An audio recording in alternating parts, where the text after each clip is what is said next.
ഇനി ബെഡിനോട് പൊരുത്തപ്പെട്ട് ജീവിക്കണം, അങ്ങനെ ജീവിക്കണം, ഒരു കാലില്ലാന്ന് ഇത് മനസ്സിലാക്കി ജീവിക്കണം. ബെഡിനോട് പൊരുത്തപ്പെട്ട് ജീവിക്കണം എന്ന് പറഞ്ഞ വ്യക്തി റൂമിൽ ഒതുങ്ങിയിട്ട് നമ്മൾ ജീവിക്കാൻ ഇനി പഠിക്കണം എന്നുള്ളത്. അല്ല, അങ്ങനെ പറഞ്ഞ വ്യക്തിയാണ് ഇപ്പൊ ട്രിപ്പിന് പോലും കുളു മണാലി പോലെയുള്ള സ്ഥലങ്ങളിലൊക്കെ പോയിട്ട് ട്രിപ്പ് അടിച്ച് നടക്കുന്നത്.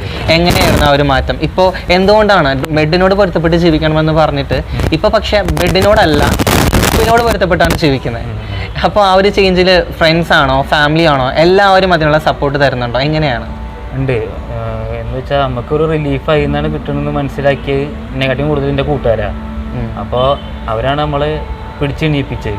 കാരണം നമുക്ക് ലൈഫിൻ്റെ ഒരു ഭാഗമാണ് നമ്മുടെ മൈൻഡ് റീഫ്രഷ് ആകുന്നുള്ളത്. അത് റീഫ്രഷ് ആയാലും തന്നെ ബാക്കിയുള്ള എല്ലാ പ്രോബ്ലംസും കൂടി തീരും. അത് എന്നെക്കാട്ടിയും കൂടുതൽ മനസ്സിലാക്കി എൻ്റെ കൂട്ടുകാരാണ്. അപ്പോൾ എന്നെ അവർ അവിടെ നിന്ന് എണീപ്പിച്ചു. പിന്നെ ആ പിടിച്ച കൈ പിന്നെ അവർ വിട്ടിട്ടില്ല.